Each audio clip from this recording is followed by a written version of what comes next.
Hey, welcome to the Healthful Woman podcast, the fastest growing podcast in women's health. Today's Monday, May 23rd, 2022. Stephanie Melka joins me today to talk about forceps and vacuum deliveries, or what we call in the business, operative vaginal deliveries. Both of us trained in forceps and vacuums, and we both feel strongly that they are valuable and that they can help someone avoid a cesarean. But sadly, a lot of this has become a lost art. So, enjoy today's podcast on operative vaginal deliveries. Thanks for listening. Have a great week. Welcome to today's episode of Healthful Woman, a podcast designed to explore topics in women's health at all stages of life. I'm your host, Dr. Nathan Fox, an OBGYN and maternal fetal medicine specialist practicing in New York City. At Healthful Woman, I speak with leaders in the field to help you learn more about women's health, pregnancy, and wellness. All right, Melka, welcome back to the podcast. It's been a while. It's been way too long. Too long. We did redrop one of your podcasts because listeners were just clamoring. I want Melka. Twins? I want Melka. No, I think we did redrop that, but the one we redropped recently was the one on teaching hospitals and why residents are our friends. I know fasting got redropped recently. Fasting was redropped by Yom Kippur. That was a smart move on my part. It keeps me popular every time there's a fasting holiday. I can keep redropping that, get my name out to more and more people. When I think fasting, I think Melka. Oh, yeah. Excellent. And today we're talking about a topic that I know is near and dear to your heart again. We call it operative vaginal delivery, but I think colloquially people know that as forceps and vacuum delivery. So we're going to talk about them. Mm-hmm. Let's just go very, very high level here. What are these things? So basically, it's a way to get a baby out fast in certain circumstances to avoid a C-section. When your patients ask about them, potentially, or if you're bringing them up and then they're asking follow questions, what has been your experience in terms of their either attitude towards them or maybe their knowledge about them or maybe some misconceptions people have? Most of the time, it tends to come up when reviewing a patient's birth plan, which is another good podcast we do. Yeah. Y'all should listen to that one. And it's usually, I do not want forceps. I do not want vacuum. And that usually leads into a good sort of segue of like, why don't you want that? What have you heard about it? What I find is people hear a lot of different stories. They'll hear sometimes it's a bad outcome, or my friend had a forceps delivery and this, that, the other thing happened, or don't let your doctors do a vacuum. They just do it so they could deliver fast and go home, that type of stuff. Yeah, I think that those all do exist. I mean, there's clearly bad outcomes from forceps or vacuum, just like there could be from a C-section or vaginal delivery or walking down the street. And there probably are doctors who still do things like forceps and vacuum just to get out earlier. I don't really know those people. They don't practice around us. I mean, I don't see them day to day, but I'm sure they exist somewhere in the world. And I think there was a time when they were done more routinely. And I don't think it was because of an issue of impatience per se. I think it was just sort of, that's how people were trained. Baby's low enough, you put on the forceps from the vacuum, deliver the baby, like it was the right thing to do, the healthy thing to do to get the baby out quicker, when there was a lot of concern that a long labor or long time pushing would be very dangerous for the baby. I think that we've sort of learned a lot about what we call the second stage of labor and pushing, and that it may not be as dangerous as we thought. And so we're not as, itchy to deliver the baby right away when it can be done.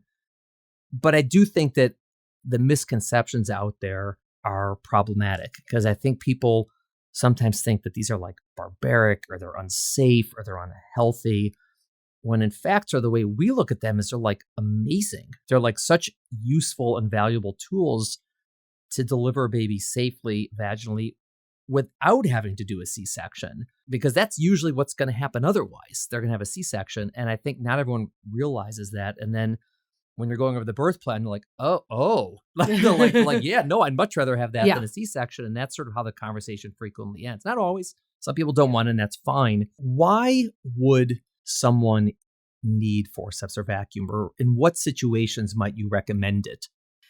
The two most common are either someone that's been pushing for a long time and is either getting tired or just not pushing effectively, pushing for a long time and the baby's not coming and you need to do something to help the baby out. Or they're fully dilated and the baby's low and the heart rate drops. There's some sort of, quote, emergency where you need to deliver the baby quickly. those circumstances are obviously a little bit different in terms of the reason why we do it, but the procedure is the same. Yeah. Right. So it's the same thing that we do. And, before we do forceps or vacuum or recommend it or talk about it, whatever it is, there are certain criteria that have to be met, meaning there are ways to use these instruments unsafely, right? And we're not going to do that. So for example, if the baby's too high up in the pelvis, then it's not really safe and we're not going to do it. That's one of the things we assess. How low is the baby? Yeah. If you think the baby's exceptionally big, if you don't think there's room in the pelvis to fit through, you wouldn't do it. Certain positions of the baby, like you're not turning the baby too much and then pulling a ton. These are assessments we do. And then one of the main differences between those two situations is in the first one where you said sort of that idea that this is taking a very long time. And either we just don't think the baby's going to come out because she's just not able to push anymore or push very strong anymore, or for whatever reason, the baby's not coming down. There's time. That can be more of a discussion because you can have this conversation over 10 minutes, 20 minutes, a half hour, an hour while she's pushing, because there is no urgent need to do it. It's just you're thinking this might be the overall better thing to do. The other one frequently is either urgent or emergent, right? Sometimes it's we have to do this within minutes. And I think one of the things that's important to realize is that in that circumstance, if the baby's low enough, again, everything is sort of appropriate for forceps or vacuum, and an emergency occurs, with a forceps or vacuum, the baby's going to be, from the time that happens, born within, 3 minutes, 4 minutes, 2 minutes, a matter of a couple of minutes. Whereas if at the same decision point, you said, all right, let's go and do a C-section, it's probably 10 to 30 based on exactly what happens, how long it takes to get from there, out of the room, down the hallway, and anesthesia, all these things have to happen. And so it's one of the reasons for those of us who do them, it's almost like a safety blanket over the labor, that that once the head is low enough, if something horrible happens, I can get this baby out within a couple of minutes. When we're pushing with someone in labor, there's always that sort of point where all right, we've hit that point. Whatever happens, we know that this baby can come out from below. And that's a big deal because it really changes maybe your tolerance, for example, for a fetal heart rate tracing, let's say, quote unquote, borderline, right? It's okay. It's not perfect. You sort of have some concerns, and you're much more likely to continue pushing if I could get this baby out within a couple of minutes if I had to. Whereas if the baby's, let's say, a little bit higher and you say the only way to get the baby out is for a C-section, you have to be more careful because you can't push it as much. And you need more time. Yeah. So that second one is really the one that's more, acute in that setting. Okay. So what are forceps? How would you describe them to somebody? And you can Google images. Sort of like salad spoons. They're like little spoons that you put on the side of the baby's head. And while mom is pushing, we're sort of giving a little pull and a lift from below to help the baby out. Yeah. And I think that it's also a lot of what we call torque, so to speak. In order for the baby to deliver, they have to sort of maneuver through the pelvis, and they have to come down under the pubic bone and then come up almost like a J shape. And when they're pushing, sometimes it doesn't happen so well. And the forceps are kind of shaped with a curve on the bottom that it's not just force of a pull, you're also trying to maneuver the head through the pelvis. And so we sort of gear the head in different directions. And that's, again, it's part of when you're training, you learn how to do it. They're a little bit freaky to look at if you're a patient because they're metal and they're shiny and they're kind of big in a sense. And people get really worried about them. They're like, what? You're going to use That's these? Going where? Yeah. And, what are the risks of using forceps, right? When you see these things, you're like, oh my God. Interesting fact that I love when we talk about this is explaining forceps are more risky to the mom and not the baby. Right. You're going to see, because it's going on the side of the baby's head, you're going to see more in terms of tearing. For the baby, the way we use them, the most of the time, if there's any issue, it's temporary little marks, a cut on the side of the baby's head. Not even a cut, like a little bruise almost. Yeah. Almost like a little bit of an indent that goes away within a few hours or a day. The rare things you see, things like fractures, nerve damage, usually it doesn't happen when the way we use them now. Yeah. Like we talked about years ago when people used them when the baby was really high, you saw a lot more of that, but much less in these cases. People think that these are like going to hurt the baby's head, but they actually fit nice and snug around the baby's head. It's almost like a helmet, so to speak. And they're unable to sort of squeeze the baby's head too much. Like they can't get the two sort of, they're called blades, but they're not sharp. But the two like hands on the ends of them can't get close enough together that you would sort of squeeze the baby's head too hard. They sort of stop at a certain point. And yet the risk tends to be the mom has a bigger tear, or we have to do an episiotomy to sort of avoid that tear going in a certain place. And that recovery for the mother might be a little harder with a forceps than a vacuum might be. But it's a lot easier typically than a C-section, right? The forceps tear is usually going to be less of a recovery than a C-section would by many orders of magnitude. And the risk to the baby, and you can have those with a vaginal delivery or a C-section, because again, these are put on when the baby's already gone through the pelvis most of the way. And I know that it's of the two instruments, it's the one that I prefer, and I know it's the one that you prefer. What is it about forceps that are really useful? I find a very high success rate, meaning when we'll talk about this in terms of the vacuum, but you don't have to worry about it falling off or anything. Like you put them on, you pull, the baby's going to come out. Yeah. And the baby might not. There's always a chance that, it's just the baby's not going to fit through and it doesn't work at all. But I really like the high success rate. Yeah, it gives you a lot more maneuverability. And more control. Yeah, definitely more control. It is rare for them to quote unquote fail, whereas vacuums, they do. So why is it that more people don't do them? I would say nowadays, very few obstetricians train in forceps, in the US at least. Yeah, it's who trains you. Mm-hmm. They've fallen out of favor a little bit. So you have fewer people that do them and then fewer people to teach them. Where we are at Sinai, we have so many people that do them that the residents get a lot of exposure. And then you'll have other hospitals where nobody does them, where you only have one person that does them and everyone else does a vacuum. And then that's what they learn. Right. I think there's this misconception that forceps are hard and vacuums are easy. I think vacuums are easier in a sense to place, but to do them right, it's not that easy. And forceps, it definitely takes more training to figure out exactly how to put them on, in what position, in what way, and sort of the angle that you're, directing the force. But part of the reason they're more effective is you really understand where you're going and what you're doing. Whereas a vacuum, as we'll talk about, you can just sort of put anywhere, and it's one of the reasons they're going to fail. The vacuum's a little more sort of forgiving if the placement's a little bit off, but then you see that in the failure where it might not work as well. So let's talk about the vacuum. So describe what it is. It's basically a suction cup that goes on the baby's head, probably about 2 inches in diameter. Yeah. Little suction cup you put on the baby's head and then sort of, push a button that gives you a little bit of suction. And then again, as mom is pushing, you kind of pull and sort of lift the head up and out.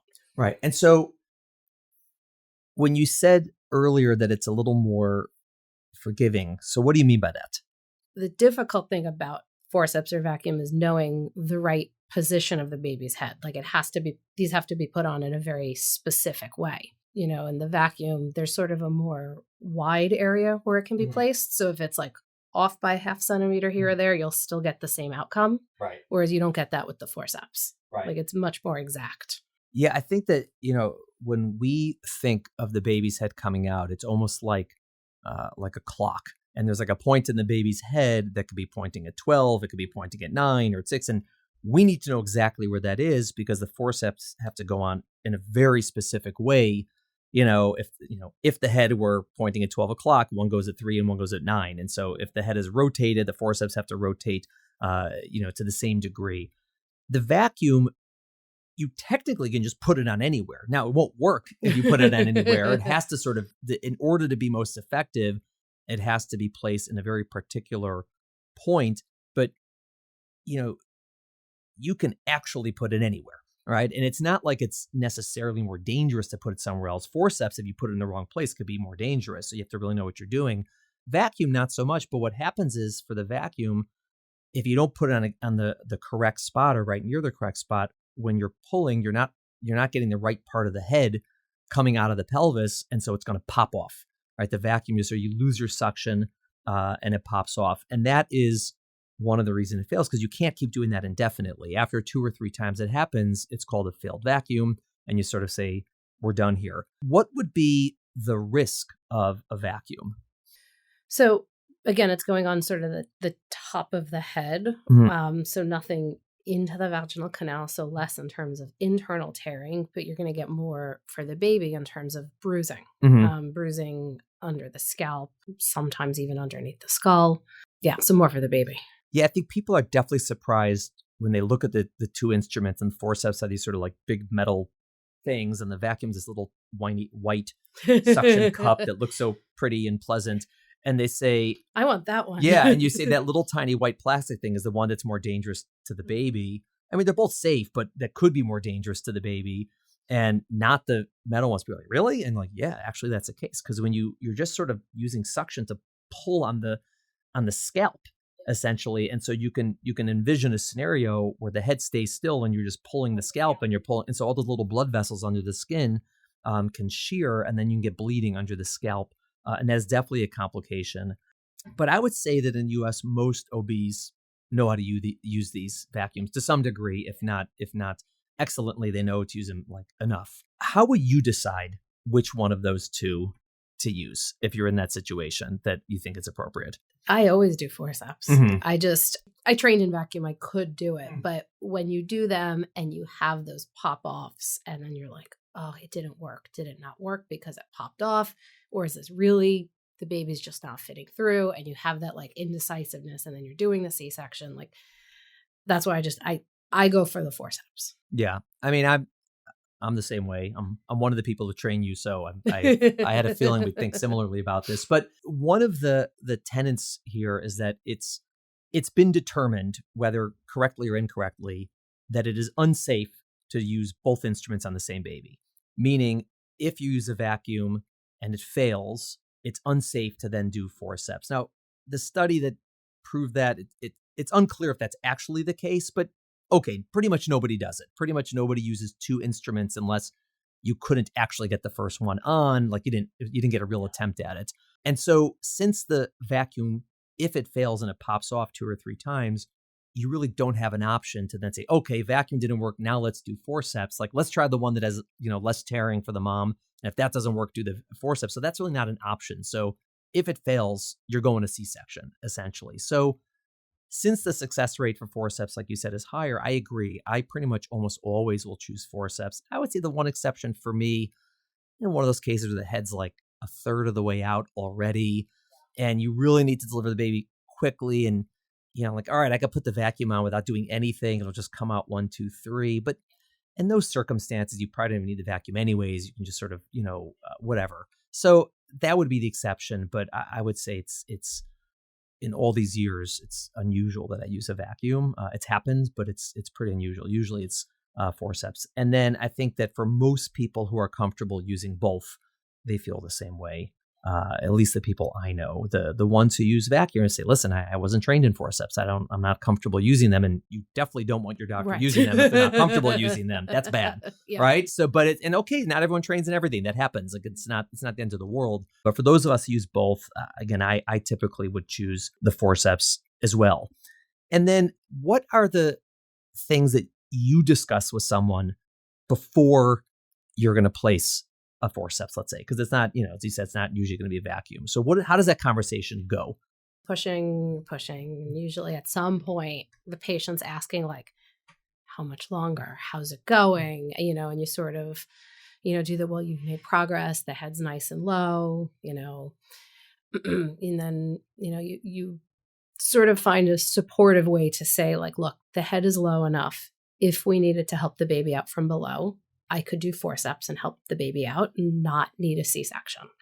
Not saying we need that, but it's nice to know we have that out. And then if you're still pushing and the head's not coming down, or you're seeing the heart rate dropping, you start saying like, listen, I don't think this is happening on its own. I think we need to talk about helping the baby out. Again, I brought up forceps before, and then, sort of explain, like I said, I call them the salad spoons. I don't know. I don't have another good analogy for it. I don't like calling them blades. That doesn't work better. I have like little spoons, you know, that I put on the side of the head. And a couple of shoehorns. While you're pushing, sort of pull and help the baby to come out from below. And before I can even say anything else, you know, it's usually the patient or the partner is like, is it safe?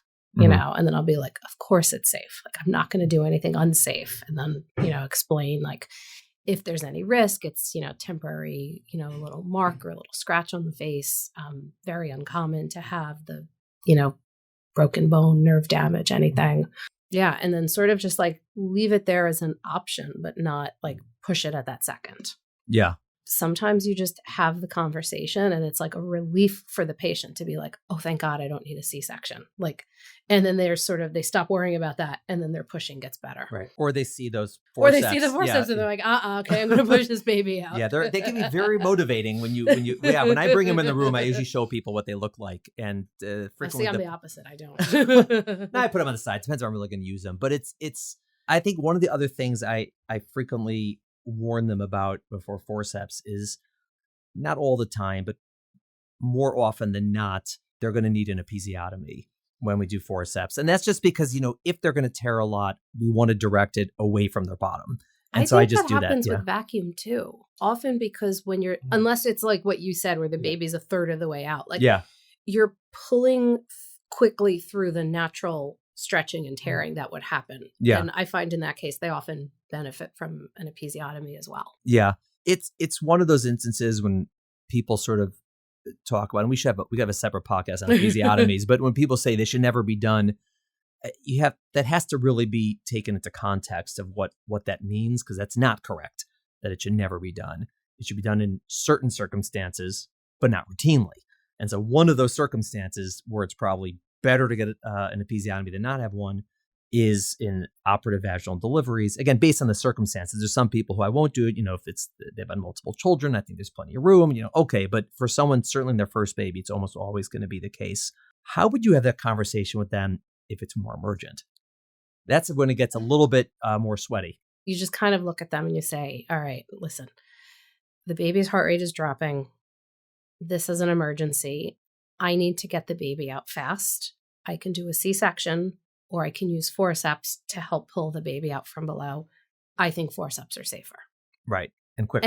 And quicker. And I will commit to it. You know, I know we've talked about this before, like, you know, presenting patients with options and this and that. Like, in that moment, I will just say, like, we should do forceps. Yeah. You know, and typically they'll say, okay. And like, you've got a minute or two while you're calling for them and you're getting everything. And you can kind of give that same quick explanation of like, you know, we're increasing the epidural so you're comfortable. I'll get you, you know, we'll put them on. You're going to push. I'm going to pull. You may notice a little mark on the side of the face. It's going to go away in a day or two. And in that moment, people are typically fine with it. I agree. And it works the same way. I think what I try to do in the moment is, sometimes these things are completely unexpected, right? Everything's fine, and then boom, emergency. But sometimes we can smell them coming, right? The things we just, you know, you get a sense. You do this enough, you sort of figure out when things may be going downhill. And so I'll start having that conversation, or like you were talking about with the person who's pushing for a long time, and maybe we don't have to do them now, but let's sort of talk about it. They know it's an option and we can get it off. The same thing, if I'm in a situation where I'm like, all right, something might be brewing, I'll say, listen, you know, things are okay now. The baby's okay. We could continue to push. You know, I'm seeing this, I'm seeing that. It may come to an emergency. Let me tell you what our options would be at that time, and we can have that conversation in advance. Now, it doesn't always happen that way, or sometimes we forget to do that, or sometimes we don't have time to do that, or whatever it is. And I think that one of the really important takeaways about forceps and vacuum is not necessarily that it has to be discussed during the prenatal visits, like for every person, because, you know, they're used 5% of the time, you know, 10% of the time. It's sort of in that number. But if you, the patient, pregnant, have a lot of concerns about them or fears about them, or know, at least you think you know, that you don't want them, this is something that should be discussed during a prenatal visit when you have plenty of time, you're not in labor, there's no emergency. And, you know, speak to your doctor, like, is this something you use? Do you use forceps, use vacuums, use neither, under what circumstances. And if you believe you don't want them used, say why and talk about it so we can have that discussion. And absolutely, I've had people who spoke to me about it, and I explained to them, say, listen, I hear what you're saying. I don't want them. Fine. Then we know that, and that's something that we need to know about, because it may change potentially how we think about your labor and your pushing in this, or it gives us an opportunity to discuss it and maybe explain it a little better, and that we can figure out the circumstances that it would be okay for you and which instrument and this or that. But that's a conversation that if you think you have a lot of concerns about, you should try to have before labor, or if you forget, at least at the very beginning of labor, before it starts getting ugly. Because when you're pushing for 2 hours and the heart rate's dropping, not a great time to have a prolonged conversation, right? It's just not the right thing to do at that time. I mean, we will if we have to, but this is a period in time where every minute counts. And so you don't want to be talking for 10 minutes if you don't have to be. And I just think that's a really big takeaway. It's part of the reason we're doing this podcast, that people can hear it and say, oh, I didn't realize that, or let me ask more questions of my own doctor. Curious, do you use forceps? Do you use vacuum? And it's a great conversation to have when you're not, 22 hours into a labor. I think we talked about this in my birth story, my 27-hour induction with forceps, that I was one of the few patients looking at my doctor. I was like, how low is the head? And she's like, not low enough for forceps. Damn it. I was like, all right, keep going. Yeah. So Allison was forceps. She had the same thing. She had a little mark on the side of her head. Yeah. Turned out fine. Yeah. And I tell patients that a lot. Not like before I do the forceps, because I don't like to be selling something to somebody. Right. But like afterwards, I'll be like, oh, my daughter was forceps, Yeah. You're going to look back at this and like not even remember it happened. And everyone's like, oh, I'm so glad you told me that. Yeah. My third Neely was forceps also. Charlie Bacall, put him on. 1, 2, 3. It was all good. Her head's been beautiful ever since. All's well. What in terms of recovery, how would recovery be for a forceps or vacuum compared to a vaginal birth, let's say? A lot of it depends on the circumstances of the delivery. Right. I mean, if you have a fast labor and forceps, like I think you'll have a little bit more tearing or an episiotomy, but like a long labor pushing for 3 hours, it's going to be a tough recovery, forceps or not. Yeah. So again, maybe a little bit more tearing. A lot of the tears tend to be more internal vaginal tears. So there's not a ton more pain, a little bit more discomfort. Yeah. I don't find people need narcotics or anything going home, like maybe Tylenol, Motrin on a regular schedule for a few more days than somebody else, but dramatically better than C-section. I agree. I don't think the variables, whether forceps or vacuum were used, it's how hard was your labor? How long were you pushing? Right. Those are both related to your recovery. And how big of a tear did you have? So yes, if the forceps led to a bigger tear, then that tear will require more of a recovery. But if someone, if 2 people delivered babies without any tearing and one had forceps and one didn't, they probably would recover exactly the same. They wouldn't notice the difference. And there are rare circumstances where, a vaginal delivery with forceps or even without can have a harder recovery than a C-section would have been. Yeah. That does happen from time to time. And, if you could go back in time, you might say, all right, I wish I could have done a C-section. That's very unusual. Yeah. That's really the exception. Almost always, even with a tough recovery from a vaginal delivery, it's going to be easier than a C-section would have been, just because however big an episiotomy is, a C-section scar is going to be much bigger. Yeah. And that's generally the reason most people would prefer one of these to a C-section. And not everyone, but that's how most people would be. Great. Melka, forceps, vacuum. Awesome. Forceps. Good times. All right. We'll have you back. Thanks for coming on. Happy to be here. Thank you for listening to the Healthful Woman podcast. To learn more about our podcast, please visit our website at www.healthfulwoman.com. That's HEALTHFULWOMAN.com. If you have any questions about this podcast or any other topic you would like us to address, please feel free to email us at hw@healthfulwoman.com. Have a great day. The information discussed in Healthful Woman is intended for educational uses only and does not replace medical care from your physician. Healthful Woman is meant to expand your knowledge of women's health and does not replace ongoing care from your regular physician or gynecologist.